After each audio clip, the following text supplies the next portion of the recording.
기도하겠습니다. 살아계신 아버지 하나님, 이 시간에 하나님의 말씀을 듣기를 원합니다. 우리의 마음을 귀경하여 주셔서 하나님의 생명의 말씀이, 그 말씀의 씨앗이 심겨지는 시간이 되게 하여 주시옵소서. 그 말씀을 마음에 새기며 결단하고 하나님, 우리 세상에서 이기고 또 세상 가운데 말씀의 역사를 경험하는 우리가 되게 하여 주옵소서. 예수님의 이름으로 간절히 기도하옵나이다. 아멘. 자, 오늘 말씀의 제목 한번 읽어볼까요? 네. 만만치 않은 신앙의 길, 그러나 뭔가 반전이 있다는 뜻입니다. 1992년 10월 28일 이 날짜를 혹시 기억하십니까? 우리나라에서 엄청난 큰 사건이 일어난 때입니다. 1992년 10월 28일. 그날은 예수님이 이 땅에 재림하신 날입니다. 라고 말하면 저는 이단 시비에 걸릴 것입니다. 누군가 요즘에는 이 부분만 살짝 잘라서 막 올린다고 하죠. 예수님이 또 재림하셨다고, 거짓 얘기한다고. 그죠? 그날에 예수님이 오신다고 주장했던 한 사이비 단체가 있죠. 일명 다미 선교회입니다. 창립자는 이장림 씨입니다. 그는 1991년에서 92년까지 성경 해석, 스스로 성경을 해석한 거예요. 해석하고 계산을 근거로 1992년 10월 28일 밤 12시에 예수님이 이 땅에 오시고 휴거가 일어난다라고 발표했어요. 대규모 집회가 있었고요. 책자와 그리고 그때 당시 카세트 테이프 아시죠? 요즘 어린아이들 잘 모르겠지만 카세트 테이프로 많은 포교 활동을 했습니다. 그리고 많은 사람도 이것을 믿고 오게 되었죠. 문제는 이 시한부 종말론을 맹신한 신도들의 삶이었습니다. 이들은 먼저 자신들이 가진 재산을 모두 다 처리했어요. 많은 신도들이 곧 세상이 끝난다라고 믿고 자신의 집과 자신의 땅과 가게 등을 금매로 팔거나 심지어는 은행에 대출을 받아서 헌금까지 했습니다. 또한 이들은 다니던 직장을 그만두고 학생들은 학업을 포기했습니다. 그리고 가족과 떨어져 그들만이 모여있는 선교의 집회 장소로 몰려들었습니다. 그리고 휴거 날짜가 다가오자 흰 옷을 입고 금식하며 밤새 기도했습니다. 그러나 결과가 어떻습니까? 1992년 10월 28일 밤 예고된 휴거는 일어나지 않았습니다. 이로 인해 신도들은 충격과 혼란에 빠졌습니다. 사회적으로 아주 큰 물의를 일으켰죠. 창립자 이장림 씨는 신도들의 재산을 관리하며 금융사기 및 불법 외환 거래로 징역형을 살게 되었습니다. 이후로 한국교회 전반적으로 이 시한부 종말론에 대한 경각심이 커지게 되었고, 그리고 교단들은 종말론 이단 규정과 또 신학적인 교육을 더욱 강화하게 되는 계기가 되었습니다. 중요한 것은 이 올바른 종말론, 즉 재림에 대한 교리 교육을 받지 못하니까 잘못된 시한부 종말론이 등장했고, 이는 한 사람에서 끝난 것이 아니라 수많은 추종자들이 나타나게 했고 결국엔 좋지 못한 결과를 맞이하게 되었습니다. 그러니 교회 안에서의 신앙교육이 얼마나 중요한지 알 수 있는 부분이죠. 말씀을 시작하면서 바로 이 다미 선교회에 대해 나눈 것은 오늘 본문의 데살로니가 교회가 바로 이렇게 제대로 된 재림 교육을 받지 못했기 때문에 교회 안에 재림에 대한 문제가 발생하고 있었던 때입니다. 오늘 본문의 배경이 되는 데살로니가 지역을 잠시 살펴볼까요? 지도를 보시면 오른쪽 위쪽에 네모, 빨간색 네모칸이 있죠. 거기가 데살로니가 지역입니다. 현재 그리스에 속한 테살로니키라는 지역이에요. 당시 마케도니아 지역의 수도였고 또 로마 제국 안에서 아주 중요한 상업적이고 그리고 군사적인 요충지였습니다. 에게의 연안에 위치했기 때문에 해상 무역이 매우 활발하게 있었고 로마의 주요 도로인 에그나티아가드라는 이 그 도로가 지나가는 교통 중심지였습니다. 그러니 다양한 문화와 종교가 혼합된 다원적인 사회를 이루고 있었고, 특히 로마 황제와 이방신 숭배가 아주 강한 지역이 데살로니가 지역이었습니다. 사도 바울은 제2차 전도 여행 때 실라와 디모데와 함께 데살로니가에 도착했습니다. 여기서 약 3주간 회당에서 복음을 전해서 많은 헬라인과 특별히 귀부인들이 복음을 믿게 되었지만, 유대인들의 아주 극심한 박해로 인해서 온전한 신앙교육과 훈련을 하지 못한 채 갑작스럽게 데살로니가에서 도망쳐 나와야 했습니다. 이후 바울은 고린도에 머물 때에, 고린도는 저기 아래 지도상 보면은 아가야가 있고 그 밑에 아덴과 그리고 고린도 지역이 있죠. 그 고린도에서 머물면서 이 데살로니가 교회가 너무나 걱정됐던 거예요. 그래서 그가 사랑하는 제자인, 사랑하는 믿음의 아들인 디모데를 그곳으로 파송합니다. 그리고 디모데로부터 데살로니가 교회의 모든 정황을 듣게 되었어요. 갓 세워진 교회였지만 그들이 믿음을 잘 지키고 있었다는 그 말을 듣고 너무나 기분이 좋았습니다. 그런데 그렇게 믿음을 지키고 있다 보니 심한 박해와 핍박이 그들 안에 가득 있었고, 성도들 사이에는 앞에서 언급한 것처럼 아직 교리 교육을 받지 못한 터라서 재림 교리에 대한 무지로 많은 혼란도 있었습니다. 이에 바울은 이들을 위로하고 또 신앙 훈련을 위해서 편지를 썼는데, 그 편지가 데살로니가 전서입니다. 그런데 이 첫 번째 편지를 보낸 후에도 교회 안에 또 다른 문제가 생겼어요. 예수님의 재림이 속히 이루어질 것이라는 바울의 말을 오해해서 재림을 준비한다는 그 미명하에 앞에서 언급한 이 다미 선교의 신도들과 똑같은 문제가 발생했습니다. 그들이 생업을 포기하기 시작했어요. 광신적인 열정으로 오직 주님의 재림만을 바라보며 사는 사람들이 생겨나기 시작했습니다. 이에 바울은 급히 편지를 써서 다시 보냅니다. 그것이 바로 오늘 우리 본문이 있는 데살로니가 후서예요. 두 번째 편지입니다. 그래서 바울은 이 데살로니가 후서, 두 번째 데살로니가 교회를 향해 쓴 편지를 통해서 종말에 대한 잘못된 가르침을 교정해주고 또 적 그리스도에 대한 이야기를 얘기해주며 박해 중에 믿음을 굳게 하도록 격려하고 게으름을 버리고 온전한 삶을 살라라는 권면의 내용이 데살로니가 후서에 모두 기록되어 있습니다. 이러한 배경과 목적으로 쓰여진 데살로니가 교회를 보내는 두 번째 편지 가운데 오늘 본문은 그 시작 부분이에요. 어떤 내용이 있습니까? 사도 바울은 먼저 그 시작을 그들을 칭찬하고 있어요. 감사하고 있어요. 왜 감사할까? 그들은 믿음을 지켜나가고 있었기 때문에 너무나 감사했던 것입니다. 그뿐만이 아니라 그들 상호 간의 사랑이 더욱 풍성해지고 핍박 중에서도 믿음으로 인내한 데에 대해서 하나님께 감사하고 있는 내용이에요. 자, 그러면 여기서 궁금한 것이 하나 있겠죠. 데살로니가 교회 성도들이 받고 있는 환난, 박해, 그것이 무엇이었을까 하는 겁니다.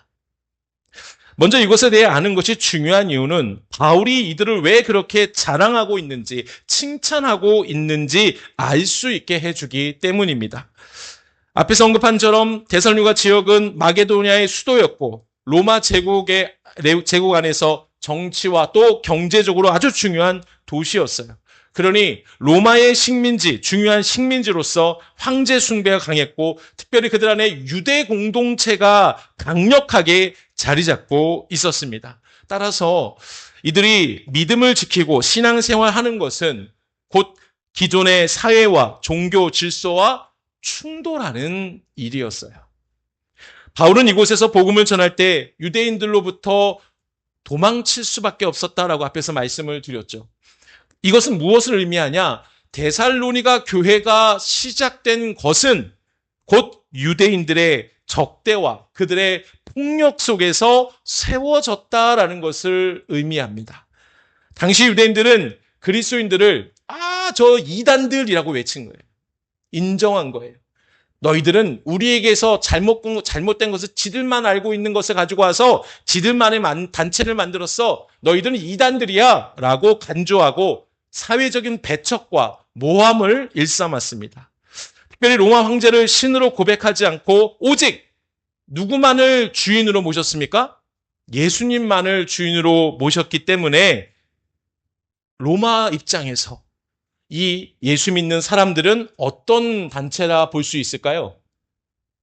정치적인 반역자 단체로 볼 수밖에 없는 거죠. 모든 사람들이 황제는 뭐다? 신이라고 얘기하고 있는데 그들만이 아니 황제는 신이 아니다. 오직 우리의 신은 우리의 주는 누구다? 예수님이다 라고 주장하고 있으니까 당연히 반역자들이죠. 이런 표현 죄송합니다. 이해하고 들으세요. 무슨 말이냐? 저기 윗동네 있잖아요. 윗동네에서 김정은을 최고의 지도자로 인정하는 게 아니라 다른 사람을 인정하고 있는 거예요. 그러니 김정은을 따르는 사람, 이름을 거론해도 되는 건가요? 모르겠네요. 아무튼 그 사람 입장에서는 반역자들이에요. 빨리 잡아 죽여야 되는 거죠. 마찬가지로 이 데살로니가 교회 사람들이 바로 그러한 모습을 살고 있었던 거죠. 자, 근데 중요한 것은 여기서 끝나는 게 아니라 당연히 반역자로 보였기 때문에 그들은 상당한 불이익을 당했습니다. 혹시 예전에 기억나십니까? 당시에 상업을 하기 위해서는 어떤 그들만의 만든 조합, 길드에 가입되어야 한다라고 혹시 기억나신 적 있으십니까? 기억나세요? 자, 그렇게 그 상업 조합이나 길드에 들어가지를 못했어요. 그리고 들어가지도 않았어요. 왜? 그들 모임에는 항상 종교적인 우상 숭배가 있었기 때문이에요. 성적으로 타락한 일들이 그들 안에 많았기 때문에 예수 믿는 사람들은 아예 그곳을 들어가지 않았어요. 그러니 이들은 일하지 못해요. 돈 벌 수가 없어요. 그러니 얼마나 힘들고 어려운 정치적으로 또 경제적으로 사회적으로 고립을 당하고 있었을까요? 한마디로 먹고 살기 쉽지 않을 때였습니다. 얼마나 그들이 믿음을 지켜나가는 것, 신앙을 지켜나가는 것이 어려웠을까요? 여러분 오늘날에도 어떻습니까? 신앙생활하면서 다가오는 환난과 핍박이 많이 있지 않습니까? 직장에서 한번 볼까요? 주일 성수한다고 하고 또 청렴하게 산다고 정직하게 살려고 할 때 뭐라고 얘기합니까? 아유 참 유연하지 못하네. 야 너 같은 사람은 조직에 맞지 않아. 평가를 받지 않습니까? 당연히 술자리, 접대 문화가 있는 직장에서는 아이고 혼자 고귀한 척 다 하네 하며 직장 내 따돌림을 당할 때도 있지 않습니까? 또한 우리는 성경적 기준으로 살기를 원하지만 직장에서는 결과가 중요하기 때문에 그 과정 가운데 불법이 만연하게 되고 비윤리적인 업무를 지시받을 때도 있습니다. 허위로 보고하게 하고 과장된 광고를 하게 해서 성경적인 양심에 어긋나는 업무를 강요받습니다. 여러분 오늘 이 시간 직장 생활하시면서 신앙생활을 지키려고 애쓰는 모든 성도님들을 위로하고 축복합니다. 얼마나 힘이 드십니까? 또한 가정에서는 또 어떻습니까? 불신자 가정에 태어난 남편 혹은 아내와의 갈등이 얼마나 심각합니까? 오늘 이 자리에도 그 고난과 박해 가운데 있는 성도들이 계신 줄 압니다. 사실 나만 신앙을 포기하면 우리 가정은 더 화목해질 것 같아요. 맞아요. 그렇게 보여요. 그러나 그 화목이라는 유혹으로 우리의 신앙을 포기하게 만드는 사단에게 지지 않고 끝까지 눈물을 흘리며 신앙을 지켜나가는 성도님들을 볼 때마다 이런 표현 죄송하지만 목회자로서 영적 지도자로서 그들이 얼마나 이뻐 보이는지 모릅니다. 아니 존경스럽습니다. 오늘 이 시간에 이런 어려운 가운데 신앙을 지키는 서로를 위해서 한번 격려의 박수하는 시간 가질까요? 자, 우리 박수로 격려합시다. 사실 저는 물론 아르바이트나 뭐 일을 해서 직장 내 잠깐 일을 했지만 평생을 그 직장 안에서 살아가는 또 불신자의 가정에서 살고 있는 성도들 얼마나 힘들고 어렵습니까? 대단하십니다. 그래서 저는 존경스럽습니다라고 말씀드리고 싶습니다. 이뿐 아니라 사회적, 문화적 차원의 박해도 얼마나 많이 있는 줄 아십니까? 사회 안에서 신앙은 이성과 화합을 중시하는 요즘 시대에서 비합리적이라고 우리를 조롱하고 있습니다. 결혼과 성과 생명 존엄 등에 대한 성경적 가치관이 점점 소수 의견으로 밀려나가고 있어요. 공격을 받습니다. 단적인 예로 동성애에 대해 오늘날 사회는 그들을 이해하려고 하고 포용하라고 말합니다. 물론 모두가 그런 것은 아니죠. 그러나 이러한 동성애를 죄라고 주장하는 우리 신앙인들을 향해선 사랑이 없다. 저들의 신앙은 거짓이다라고 비난합니다. 그리고 성공과 물질 중심을 가치를 둔 세상은 신앙적인 가치를 중심으로 살아가고 있는 성도들을 얼마나 또 비난하고 조롱합니까? 이때 우리 귀에 사단이 속삭입니다. 잠시만 신앙 포기해도 돼. 잠시만 믿음 버려. 나중에 다시 신앙 찾으면 되잖아. 지금 잠깐만 눈 감으면 너 삶이 편해져. 나중에 다시 어느 정도 안정감 찾으면 다시 신앙 가지면 되잖아. 라고 사단이 유혹합니다. 오늘 본문을 묵상하며 저는 바울의 입장이 되어 한번 보았습니다. 데살로니가 지역의 상황을 잘 알고 있던 바울도 아마 데살로니가 교회가 신앙 생활을 유지하기가 어려웠을 거라 생각했을지도 모릅니다. 너무나 힘들기 때문에 잠깐만 있다 왔던 교회이기 때문에 사라질 수도 있었던, 그렇게 생각하고 있었던 바울의 모습을 떠오르게 됩니다. 그런데 바울은 디모데로부터 기쁜 소식을 듣게 된 거예요. 이들이 신앙을 포기해도 비난받지 못할 어려운 가운데 있던 데살로니가 교회 성도들이 그 환난과 박해 가운데 믿음을 잃지 않고 포기하지 않고 신앙을 견디고 있다는 이야기를 듣고 너무너무 기뻤던 것이죠. 그래서 바울은 다른 사람들에게 데살로니가 교회를 자랑하고 다녔어요. 본문 4절 한번 읽어볼까요? 시작.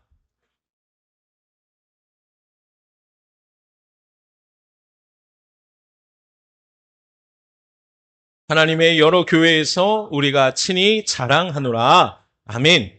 여러분, 이 말씀 가운데 어느 곳에 가든지 데살로니가 교회를 자랑한다는 바울의 고백을 통해서 바울이 얼마나 데살로니가 교회를 바라보며 기뻐했는지 느낄 수 있지 않습니까? 사실 자신이 복음을 전하는 곳곳마다 자신이 세운 데살로니가 교회를 자랑한다라는 것은 어찌 보면 덕이 되지 않을 수도 있어요. 그럼에도 바울은 직접 자랑했다라는 것은 데살로니가 교회 성도들이 가진 믿음이 얼마나 고귀한지, 얼마나 대단했는지를 느낄 수가 있습니다. 그런데요, 방금 읽은 바울의 기쁨이 넘치는 원인이 무엇인지 알게 해주는 바로 이 본문 4절 말씀 가운데 우리는 또한 귀한 깨달음을 알 수 있게 됩니다. 그것은 바로 따라해볼까요? 열쇠. 네. 열쇠가 어떤 역할을 합니까? 어떤 문제를 해결해주는 유일한 방법을 상징적으로 많이 표현하고 있지 않습니까? 이것만이 열쇠야. 이 문제를 해결할 키는 오직 이거밖에 없어. 다이어트를 하는데 중요한 열쇠는 뭐와 무엇입니까? 평생 다이어트 해본 적이 없습니다라고 말씀하시면 부럽습니다. 네. 다이어트 하기 위해서는 두 가지는 반드시 해야겠죠. 첫 번째, 식단 조절해야겠죠. 또 한 가지, 운동해야겠죠. 이 두 가지가 다이어트 성공을 위한 열쇠라고 말합니다. 그러면 오늘 본문 4절에서 우리에게 알려주는 열쇠는 어떤 열쇠를 얘기하고 있는가? 그것은 우리가 지금 겪고 있고 다가올 환난과 박해 가운데 신앙을 잃지 않고 견딜 수 있게 해주는 그 열쇠를 말하고 있는 거예요. 그것이 무엇일까요? 본문 4절을 다시 한번 읽는데 세 번역본으로 한번 다시 읽어볼까요? 시작. 그러므로 우리는 온갖 박해와 환난 가운데서도 여러분이 간직한 그 인내와 믿음을 두고서 하나님의 여러 교회에서 여러분을 자랑하고 있습니다. 아멘.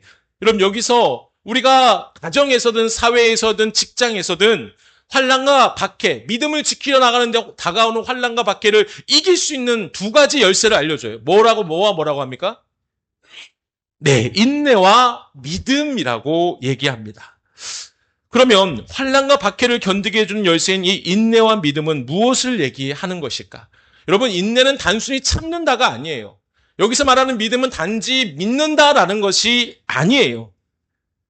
바라기는 오늘 우리가 진정한 인내와 믿음이 무엇인지 다시 한번 보고 우리가 이것을 소유함으로 지금의 환난과 박해를 주님 오실 그때까지 잘 견디는 믿음의 성도들 되시기를 주님의 이름으로 축원합니다. 그럼 가장 먼저 인내를 소유해야 돼요. 그래야 환난과 박해를 이길 수 있습니다. 인내는 헬라어로 뭐라고 합니까? 자막을 보시면 뭐라고 합니다? 시작. 예, 휘포모네. 그 뜻은 아래에서 머문다라는 뜻입니다. 이것은 외부의 압력과 또 어려움 속에서도 그 자리를 벗어나지 않고 굳건히 그 자리를 지키고 있다라는 뜻이에요. 제가 종종 초등학교 때 있었던 씨름 얘기를 말씀을 드리죠. 씨름을 하면서 즐거울 때가 있었고 또 반대로 생각하기도 싫을 때도 싫은 기억도 있습니다. 그 싫은 기억에 대해서 몇 가지 말씀을 드리면 첫 번째 싫은 기억은 씨름 경기에서 졌다고 많이 맞았던 때예요. 누가 봐도 질 수밖에 없는 상황이었어요. 초등학생이 중학생과 시합을 했는데 누가 이길까요? 초등학생일 수도 있겠죠, 그죠? 근데 중학생한테 져서 맞았습니다. 혼났습니다. 말이 됩니까? 아직도 그때 기억이 잊지 못해요. 두 번째 싫은 기억은 체중 조절이었어요. 제가 참가하는 급은 용사급이었어요. 몸무게 최대 53kg를 넘어가서는 안 돼요. 이로써 저는 6학년 때 몸무게가 밝혀지는 것이죠. 말도 안 된다라고 하시는 눈빛에 저를 보는 분 있죠. 지금 53kg 안 되시는 분 계시죠, 여기? 저는 초등학교 6학년 때 53kg가 넘었어요. 그래서 체중 조절을 해야 됐습니다. 마지막까지, 경기 직전까지 체중 조절을 최종으로 하고 있는데 53kg를 넘으면 안 돼요. 그래서 아침에 일어나면 재면 넘었어요. 계속 넘었어요. 왜 그런지 모르겠어요. 살이 왜 이렇게 잘 찌는지 모르겠는데 아무튼 그때마다 운동하고 나서 물도 못 마셨어요. 물을 먹고 입만 가시고 뱉어내라고 하더라고요. 그리고 어디로 끌려갔다고요? 사우나, 목욕탕 끌려갔어요. 사우나에도 들어가고 또 나와서 뜨거운 물에 온탕이 들어가서 못 나오게 했어요. 너무 힘이 들어서 울면서 코치님한테 얘기했어요. 저 안 하겠다고, 그만하겠다고. 그러니 여전히 저는 사우나를 좋아하지 않습니다. 그때의 기억이 남기 때문에 사우나가 왜 좋은지 모르겠어요, 아주. 근데 갑자기 인내를 말하면서 저의 이 유년 시절을 나눈 이유가 무엇인지 궁금하시죠?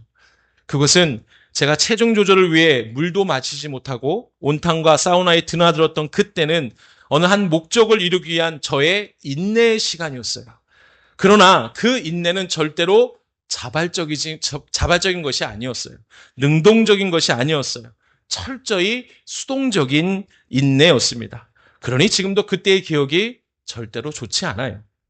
그런데요, 오늘 본문에서 바울이 말하는 인내는 다른 의미의 인내입니다. 특별히 인내를 뜻하는 휘포모네는 단순히 참는다라는 소극적인 의미가 담겨 있는 것이 아니라 적극적으로 동참하는 거예요. 소망을 붙드는 인내를 얘기하고 있습니다. 다시 말해 내가 왜 참고 있는지 그 목적을 분명히 알고 나아가 소망을 붙들며 적극적으로 기꺼이 지금은 매우 힘들지만 견디는다. 적극적으로 그 인내에 동참한다라는 뜻을 담고 있습니다. 그래서 여러분 이런 인내의 본이 되신 분이 누굴까요? 예수 그리스도가 되시는 거예요. 히브리서 12장 2절 읽어볼까요? 시작. 믿음의 주여 또 온전하게 하시는 이인 예수를 바라보자. 그는 그 앞에 있는 기쁨을 위하여 십자가를 참으사. 아멘. 여기까지. 여기서 말하는 십자가를 참으사에서 참다라는 이 말이 앞에서 본 헬라어 휘포모네의 원형과 같이 쓰여져 있는 거예요. 예수님이 그러면 어떻게 십자가를 참으셨다라는 것을 느낄 수 있지 않습니까? 예수님의 그 십자가의 고난을 참으신 것은 능동적인 인내였어요. 자발적인 인내였어요. 만약 예수님께서 참지 않으시고 십자가상에서 내려오셨다면 우리는 구원의 은혜를 입지 못하게 되었을 겁니다. 예수님은 바로 이러한 놀라운 십자가 이후에 일어날 아버지 하나님의 구원의 계획이 성취하게 될 것을 아셨기 때문에 기꺼이 십자가를 참으셨던 거예요. 능동적으로 참으셨던 거예요. 예수님의 수치와 고통 속에서도 하나님의 뜻을 끝까지 자발적으로 인내함을 이루셨다라는 이 말씀 가운데 담겨 있는 것입니다. 그러기에 우리는 완전한 인내를 이루신 능동적이고 자발적으로 십자가를 참으신 예수님만을 바라보며 우리도 인내의 길을 걸어가야 하는 것이죠. 신앙생활하다가 가정에서, 직장에서, 사회적으로 환난과 박해가 올 때, 억울함을 당할 때 예수님께서 하나님의 구속의 은혜가 성취되기 위해 십자가를 참으신 그 예수님의 모습만을 바라보며 우리도 그 인내의 길에 동참해야 한다라는 겁니다. 기억하세요. 우리가 인내하는 것은 절대로 내 힘으로 불가능해요. 오직 예수님의 인내를 깊이 묵상하고 그 인내를 통해 어떤 일이 이루어졌는지를 또 다시 한번 마음에 새겨서 내가 인내함으로 어떻게 될까요? 예수님의 인내를 통해 나온 열매가 우리의 삶 속에 그대로 맺히게 된다라는 것을, 그 소망을 바라보며 인내하시기를 바랍니다. 또 한 가지, 우리가 환난과 박해를 이길 수 있는 방법은 뭐라고 해요? 믿음이에요. 믿음. 자막을 보시면 믿음은 피스티스라는 단어를 사용을 해요. 뜻은 무엇입니까? 예, 크게 한번 다시 할까요? 믿음, 시작. 믿음, 신뢰, 충성. 예, 사경회 때 그렇게 크게 하시더니 여러분, 믿음, 신뢰, 충성을 뜻하고 있어요. 그 뜻의 진짜 의미는 밑에 뭐라고 합니까?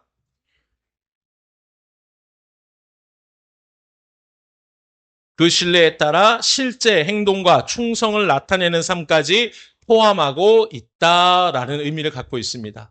그러니까 단지 지식적으로 알게 된다라는 것이 아니라 내 삶의 온전한 믿음으로 그 사람에 대한 100% 신뢰하게 되니까 어떻게 돼요? 그에 합당한 행동과 충성까지 나타나게 되는 것이죠. 이게 바로 진짜 믿음을 얘기하는 겁니다. 그냥 단지 예수님이 계신다라는 것은 단지 사실만을 인정하는 거예요. 그러나 피스티스의 의미는 예수님을 내 삶의 주로 신뢰하고 그분을 따르는 삶을 선택하는 것을 말하는 것입니다. 놀라운 사실은 이러한 믿음을 마찬가지로 예수님께서 먼저 우리에게 본을 보이셨다라는 거죠. 예수님의 삶을 들여다보면 모두 하나님 아버지에 대한 끝없는 신뢰, 충성의 본보기였음을 알 수 있습니다. 하나님을 향한 그 신뢰의 단적인 예는 예수님께서 마귀에게, 사단에게 시험당할 때였어요. 시험당할 때 예수님은 무엇으로 다 승리하셨습니까? 말씀으로. 기록되었으되, 기록되었으되, 기록되었으되. 무슨 말이에요? 하나님이 말씀하셨다. 하나님이 말씀하셨다. 하나님이 이렇게 말씀하셨다라는 말씀이죠. 여러분, 그래서 사단은 예수님의 이 말씀, 하나님의 말씀으로 다 떠나갈 수밖에 없는 거죠. 무슨 말입니까? 예수님이 하나님을 향한 절대 신뢰가 있었기 때문에, 믿음이 있었기 때문에 그 말씀 그대로 사용한 거예요. 믿음이 없는데 어떻게 그것을 사용할 수 있을까요? 또 한 가지, 십자가상에서 예수님께서 마지막 돌아가실 때 어떤 말씀을 하십니까? 아버지여, 내 영혼을 아버지 손에 부탁합니다. 무슨 말씀입니까? 하나님께 내 삶 전체를 맡기셨음을 증명하는 고백 아닐까요? 그렇습니다. 예수님의 믿음은 단순한 사실만을 인정하는 것이 아니라 관계 안에서 신뢰가 생겼고 그에 따른 행동까지 이어지는 믿음입니다. 여러분, 제가 최상훈 집사님 자주 종종 언급하죠. 저는 최상훈 집사님을 신뢰합니다. 오늘 특별히 그날이죠. 오늘 남전도에 어디 갑니까, 집사님? 달콩천 갑니까? 저는 최 집사님이 항상 오늘 식사 매월 첫 주에 어디 갑니다 하면 가시죠. 의심하지 않아요. 왜? 지금까지 그 관계 안에 증명되었기 때문이죠. 다 맛있었어요. 가는 곳곳마다 맛있었어요. 그러니까 어디 가든지 가자, 갑시다 그런 거예요. 이게 뭐예요? 신뢰고 믿음이 아니에요? 예수님이 하나님을 향한 그 믿음이 있었다는 거예요. 하나님이 하신 모든 말씀을 신뢰했어요. 그러니 하나님이 하라는 대로 그저 믿고 충성까지 하게 된다라는 모습을 우리에게 먼저 보이셨다는 겁니다. 우리가 이런 믿음이 있어야 되지 않을까요? 언제까지 세상과 하나님 사이에서 머뭇거리시겠습니까? 말씀을 정리합니다. 1924년 파리 올림픽 당시 영국 단거리 선수로 목사의 아들인 에릭 리들이라는 사람이 참가했습니다. 그는 100m 금메달 유망주였어요. 그러나 주일이 결승 경기 날이어서 거룩한 주일을 지키기 위해 친구 유대인 아브라함에게 대신 출전하게 하고 자신은 영국의 전 국민의 비난을 받음에도 불구하고 금메달의 영광보다 하나님의 영광을 위해 경기에 출전을 포기합니다. 감사하게도 아브라함이라는 사람은 100m 경기에서 금메달을 차지했어요. 그 후 평일에 펼쳐진 400m 경주에서 아브라함 선수가 에릭에게 자신의 대표권을 다시 또 양보해 주므로 에릭은 400m에서 금메달을 딸 수 있게 되었습니다.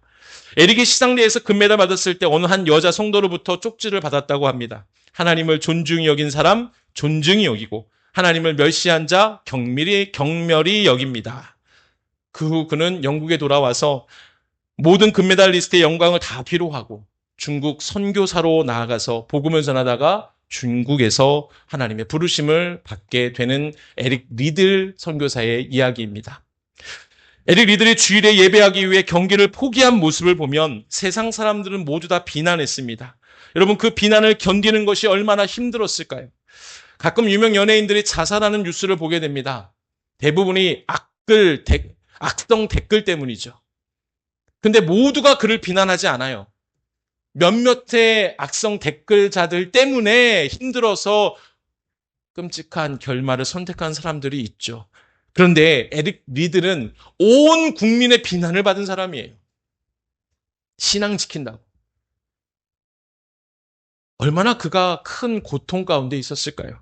그러나 그는 기꺼이 그 비난을 받아들였습니다. 어떻게 이 비난을 이길 수 있었을까? 오늘 본문을 근거로 하면 그의 안에 인내와 믿음이 있었기 때문임을 저는 분명히 믿습니다. 예수님께서 먼저 본을 보이신 인내와 믿음의 길을, 그 어떤 고난과 환난 받기를 두려워하지 않고 걸어갔던 것이죠.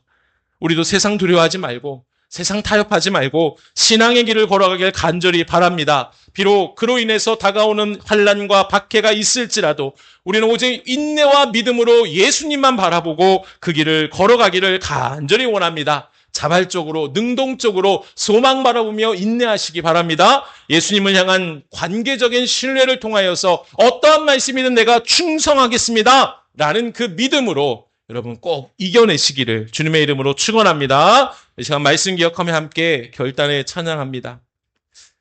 세상은 잠시 우리에게 신앙의 길을 멈추라고 말합니다. 잠시만 내려놓자고 타협하고 있습니다.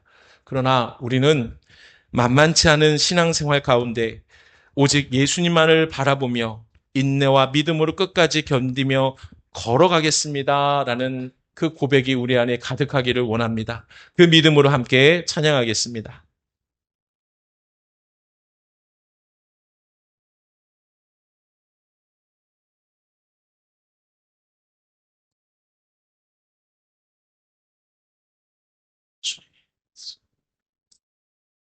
주님, 제 마음이 너무 둔해서 주님을 볼 수 없습니다. 이 땅에 속하여 이 땅만 보다가 주님 손을 놓쳤습니다. 나는 나그네로 왔는데 왜 주저앉게 되었나. 나는 청지기인데 언제부터 내 삶의 주인이 되어버렸나. 믿음이 없이는 기쁘시게 못하나니 고된 수고도 다 헛된 거니라. 믿음이 없어서 무너진 삶의 모든 자리에 다시 주님을 다시 한번 찬양할까요? 주님, 제 마음이 너무 둔해서 주님을 볼 수 없습니다. 이 땅에 속하여 이 땅만 보다가 주님 손을 놓쳤습니다.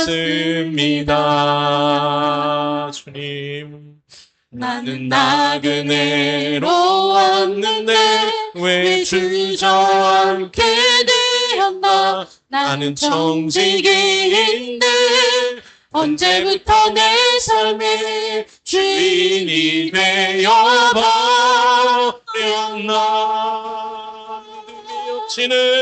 믿음이 없이는 기쁘시게 못하나니. 모든 죽어도 다 헛되뿐이라. 믿음이 없어서 무너진 삶의 모든 자리에 다시 주님을 믿음이 없이는 기쁘시게 주를 찾는 자, 주를 찾는 자 반드시 만나리.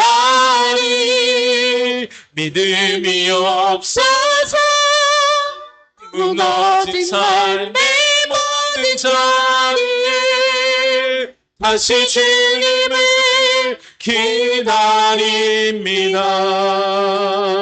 이 시간 기도할까요? 하나님, 이 세상에서 신앙을 지키려 하면 다가오는 고난과 박해와 억울함이 있습니다. 그래서 때론 잠시 신앙을 내려놓고 싶어하는 마음도 있었습니다. 그러나 오늘 말씀을 기억하며 우리가 신앙을 포기하는 것이 아니라 먼저 십자가를 인내하시고 하나님을 향한 무한한 신뢰와 충성의 믿음으로 삶을 살아가신 예수님의 삶을 기억하고 본받아 우리도 인내와 믿음으로 신앙의 길을 선택하고 끝까지 주님 부르실 그때까지 견디며 살아갈 수 있도록 주님 인도해 달라고 이 시간에 주여 앞에 주여 기도하겠습니다. 주여, 살아계신 아버지 하나님, 귀한 말씀 주심을 감사합니다. 하나님, 데살로니가 교회가 하나님 믿음을 지켰습니다. 그런데 그 믿음 지키는 것이 너무나 어렵고 힘든 상황에서도 불구하고 그들은 오직 인내했고 그들은 믿음을 갖고 끝까지 견디고 또 견뎠습니다. 바울은 그 모습을 보며 너무나 기뻐하고 자랑하고 다녔습니다. 하나님, 우리가 바로 그런 교회가 되기를 원합니다. 하나님, 세상은 우리에게 타협하자고 유혹하고 있습니다. 잠시 신앙을 내려놓으라고 유혹합니다. 하지만 하나님, 우리는 그럴 수가 없습니다. 나를 향해서 돌아가신 예수 그리스도의 그 은혜를 기억하며 하나님, 내가 어찌 그 사랑을 포기할 수 있습니까? 내가 어찌 그 신앙을 내려놓을 수 있습니까? 하나님, 하지만 그렇게 결단할 때에 우리의 삶이 변하는 게 아무나도 없습니다. 더 많은 고난과 더 많은 환난과 더 많은 박해만이 우리 삶에 많이 있습니다. 하나님, 때로는 억울합니다.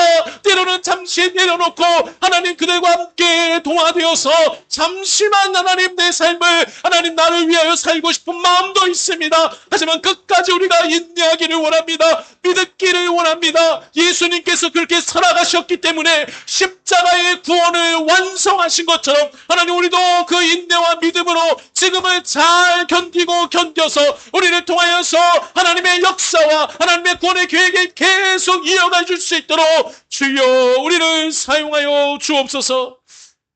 하나님, 데살로니가 교회가 정말로 대단했습니다.